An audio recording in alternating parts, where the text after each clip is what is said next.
In the private dining room, a crystal chandelier cast a dim glow.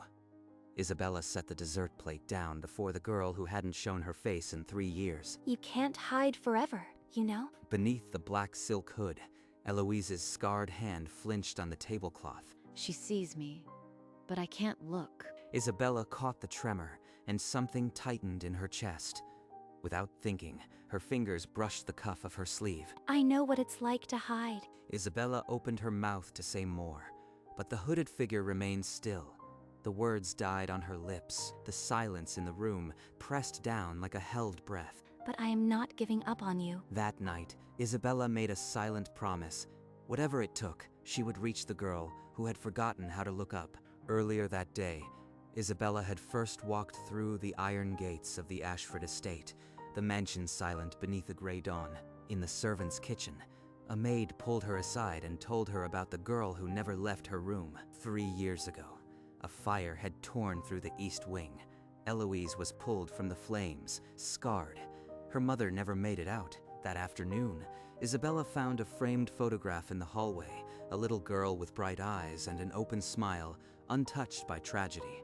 She was just a normal girl once. A cold voice cut through the silence.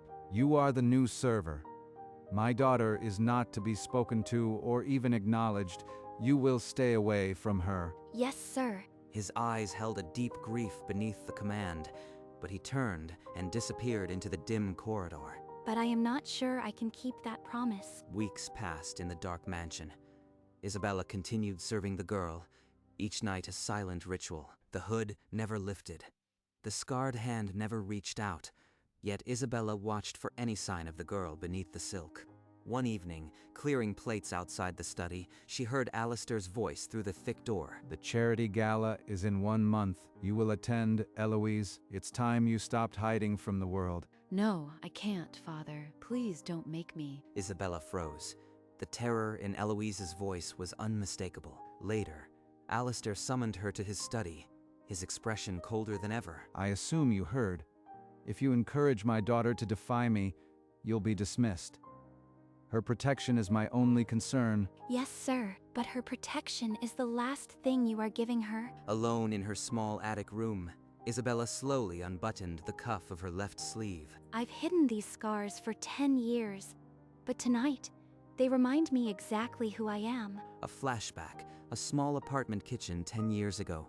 Flames erupted from a forgotten pan, and a teenage Isabella stumbled back, her arm raised in terror. The burns healed, but the shame never did. She hid her arms, convinced she could never again be seen as whole. But a mentor once told me, your scars are not your story. She had her own. She lived loud and proud until the end, and now, there's a girl in this house who thinks her story is over. She needs someone who understands. I am the only one who truly sees Eloise. If I don't reach her, no one will. She looked at her reflection, not with shame, but with purpose. I'll find a way to break through, even if it costs me this job. That night, she began shaping a plan. A plan to show a scarred girl that beauty didn't require hiding. The next evening, Isabella placed a chocolate mousse before Eloise. Then, breaking every rule, she pulled out the opposite chair and sat. What is she doing? I know what it's like to hide. Every day, choosing clothes that cover everything, scanning rooms for the nearest exit. The hooded figure stiffened. The scarred hands curled into fists on the tablecloth. Someone once told me, your scars are not your story. I didn't believe it at first, but she was right. And Eloise, I see you. You are still in there. What? The word barely reached Isabella's ears. The silk hood shifted. Eloise's chin began to rise. Then the door burst inward. What is the meaning of this? You were ordered never to speak to her. Isabella rose slowly, her pulse racing, but her eyes never left the girl. You will leave this house tonight. Your services are terminated. Alistair grabbed Isabella's arm and pulled her into the corridor, his grip iron. I warned you. She is fragile, and you are reckless. She talked to me. For the first time, she talked. That is not fragility, it's hope. His face twisted, but before he could speak, a voice from the dining room froze him. Father, stop. Don't send her away. The words hung in the air. His hand fell to his side. In 3 years, Eloise had never raised her voice for anyone. Alistair turned, his eyes flickering with something that looked almost like hope. You stay, but if she retreats again, you leave tomorrow. He released her and stormed down the hall, his footsteps heavy with unspoken grief. She spoke up for me. She's closer than I thought. That night, Isabella sat at her desk and wrote a note by the light of a single candle. I am not giving up on you. Tomorrow, will you let me show you something? She slipped the note beneath Eloise's door, the paper scraping softly against the marble floor. By morning, Alistair held that same note in his study, his face unreadable. He summoned Isabella to his study, his voice cold through the intercom. My daughter showed me your note. She has never asked for anything before. She asked to see you. I will allow one meeting, but if you upset her, you will be immediately dismissed. I won't let you down. Thank you, sir. Alistair gave a curt nod, dismissing her, but his hand trembled slightly as he set down the note. Isabella left the study, knowing this was her one chance to reach the girl who had finally asked for help. That afternoon, Isabella entered the library. Heavy curtains blocked the windows, and Eloise sat shrouded in the high-backed chair. You wanted to know what I could show you. I am terrified, but something about her makes me want to trust. I know the one thing that can help you look up, Eloise, but it means I have to stop hiding first. Eloise's hooded head tilted slightly, a silent question. The day I stopped hiding wasn't because anyone called me beautiful. It was because someone showed me their scars first. A beat of silence. Then, Isabella's hand moved to the cuff of her left sleeve. What is she doing? The first button slipped open, and Eloise's breath hitched beneath the silk. Outside, the rain began to fall, a soft whisper against the covered glass as the moment hung suspended. Isabella turned her arm over, the mottled burn scars glistening in the dim light. For the first time, she let them be seen. She's just like me. Your turn. Lift your head. Beneath the silk, Eloise's jaw tightened. Her scarred hands trembled on the chair arms. I haven't looked at anyone for 3 years, but she showed me hers. The silk hood slipped backward. A scarred cheek emerged, then a trembling chin, as Eloise slowly raised her head. Look at me. Not at the floor. At me. And then, for the first time in 3 years, Eloise looked into someone's eyes. Her own filled with tears, but she didn't look away. Maybe I can do this. In the quiet library, 2 women with scars held each other's gaze, and the wall that had imprisoned Eloise for years began to crumble. Your scars, how did you get them? A kitchen fire 10 years ago. A pan of oil caught flame. I was 16. I hid for years. Kids called me monster, until someone showed me their own scars first. I am terrified of people staring. Every time I imagine walking outside, I freeze. I won't push you, but when you are ready, you don't have to hide alone. Eloise's tears fell freely now, but she didn't wipe them away. She let Isabella see. She doesn't think I am a monster.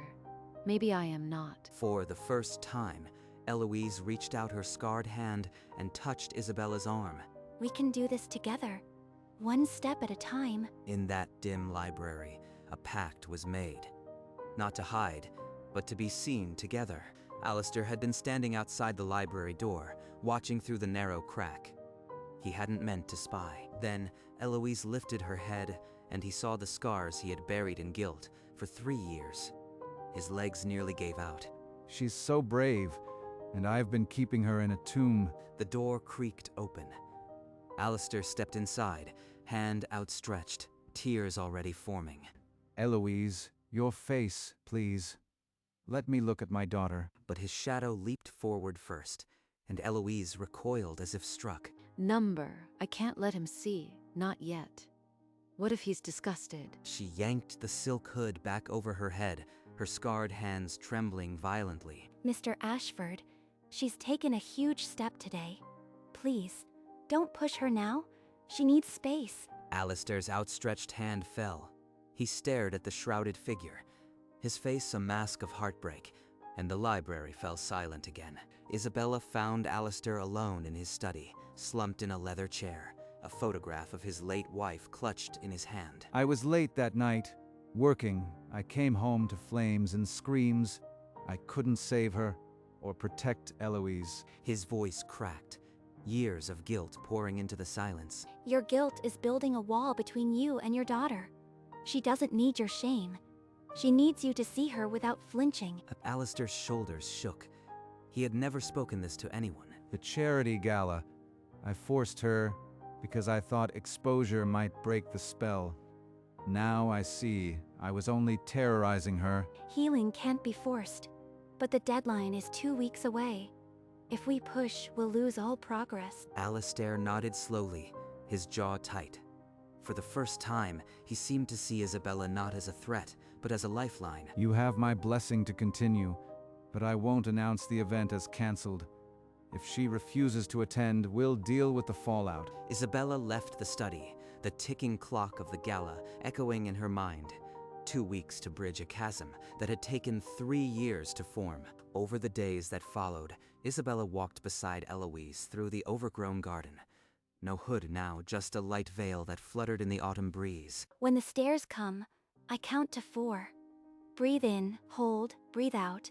It doesn't stop the fear, but I don't drown in it. She makes it sound so simple, but I am still terrified someone will see past the veil. That evening, Eloise sat on her bedroom floor, charcoal in hand, and began to draw her own scarred face for the first time.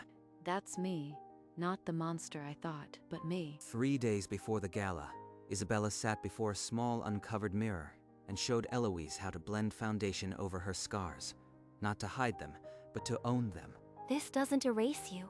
It just gives you armor, so you can look them in the eye and dare them to flinch. I still can't imagine walking into a crowd. Not yet. Maybe never. You don't have to decide tonight. Just know that when you are ready, I'll be right beside you. But the clock kept ticking. The charity gala was 3 sunsets away, and Eloise still couldn't picture herself standing before a sea of eyes. The evening before the gala, Alistair gathered his courage and knocked on Eloise's door, Isabella standing behind him. Eloise, the gala is tomorrow night. I won't force you, but I am asking you, please try for your mother's memory. I can't. I am sorry, Father. I'll only embarrass you. What if you went as yourself? No mask, no veil, just you, Eloise. You don't understand. That's not courage. That's throwing me to the wolves. You said you wouldn't push. I trusted you. And now you want me to walk into a room full of strangers with my scars exposed. Leave me alone. The door slammed shut, leaving Isabella frozen in the hallway, the echo of Eloise's scream ringing in her ears. I pushed too hard. I told her she was safe with me, and I shattered that. She knocked once, twice. No answer. The light under the door went dark. She's gone further away than she's ever been. And it's my fault, Eloise. I am sorry. I didn't mean to push you. I just know how much you are worth. Go away. I can't do it. I can't see anyone. Leave me alone. Inside, Eloise sat against the door, her scarred hands covering her ears, eyes squeezed shut, as if she could block out the world. Isabella stumbled back to her attic room, each step heavier than the last. She had nothing left to say. In her tiny room, she folded her few clothes into a worn duffel bag. There was no reason to stay. I've lost her. And I've lost myself in the process. She left the staff room for the last time, convinced she had broken something that could never be mended. She pushed open the great oak door, and the golden light of sunset washed over her. She walked alone down the long gravel driveway, never once looking back, the mansion growing smaller behind her. I should have never come here. I only made things worse. 2 hours before the gala, a staff car pulled up beside Isabella on the road. Alistair had sent for her. What is this? He's letting me come back. The Ashford ballroom blazed with chandeliers and the murmur of wealth. Isabella slipped through a servant entrance, tying her apron with trembling hands. Eloise won't show. I broke her. But at least I can serve and disappear. Alistair stood near the staircase, scanning the room with hollow eyes. He had resigned himself to her absence. Then the string quartet faltered. A collective gasp swept the room. At the top of the marble staircase stood Eloise, in a deep blue gown, an ornate silver mask concealing her face. She came. After everything, she came. Alistair's hand flew to his chest. His eyes welled as he watched his daughter grip the banister, trembling but standing.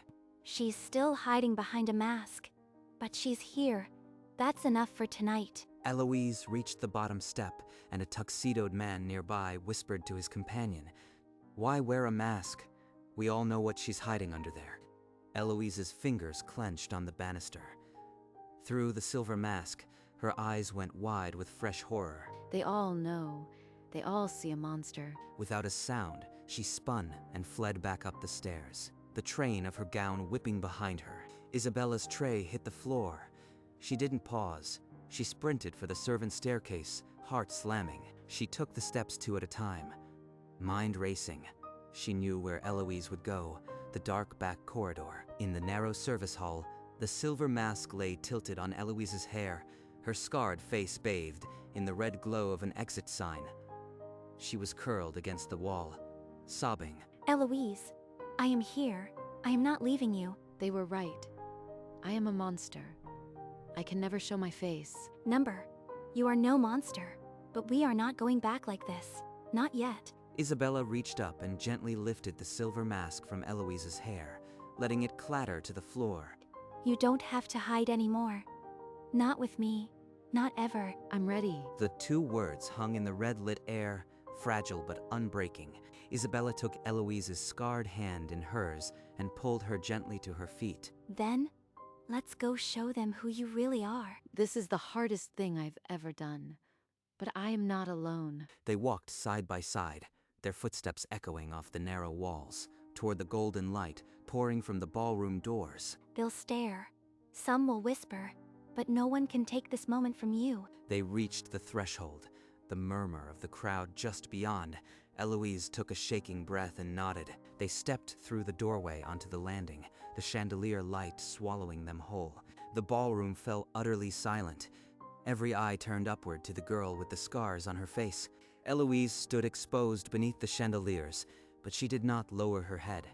Her scars were no longer a secret. Alistair, at the foot of the stairs, pressed a hand to his mouth as tears broke free. That's my daughter. She's so beautiful. Eloise descended the stairs one step at a time, her scarred hand gripping Isabella's. At the bottom, Alistair opened his arms. She fell into them, and he held her as if he'd never let go. A soft smattering of applause began, then swelled through the entire room. Isabella stood at the top of the stairs, tears streaming, a quiet smile on her face. She did it. She's free. After the last guest had gone, Isabella found Eloise on the stone balcony, staring out at the city lights. You were incredible down there. I am so proud of you. I never thought I could do it, but you gave me the words. Your scars are not your story. Those words were a gift to me once. Now they're yours. Eloise turned, and the first real smile in 3 years lit her scarred face. Neither are mine. My scars aren't my story either. I believe it now. Isabella reached over and squeezed her hand, their scarred skin touching in the night air. She's not just free.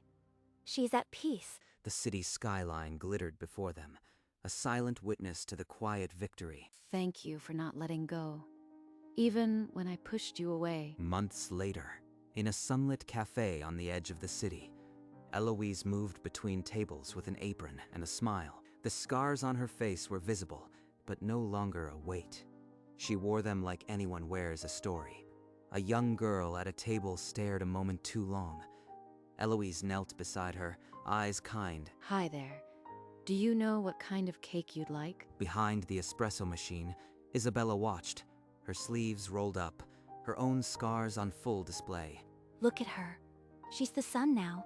Eloise finished the order and walked back to the counter, the spring in her step. The little one wanted the chocolate cake. I told her it was my favorite too. You are a natural, you know that. Only because I had a good teacher. The cafe closed for the night. Chairs were stacked, the espresso machine silent. Isabella and Eloise stood before the large mirror on the wall. You know, I used to avoid mirrors. For years, I couldn't look at myself. Me too. But now I see us. And I like what I see. In the glass, two women with scars looked back, but their eyes held no shame, only light. We made it. Eloise reached for Isabella's scarred hand and held it tight. The reflection held them, two souls, finally unshackled. This is what freedom looks like. Not hiding, but standing together. My scars aren't my story. This is. The camera lingered on their reflection. Two women, once hidden, now fully seen. A quiet victory. And outside, the city lights flickered on, a quiet witness to a story written in scars and courage.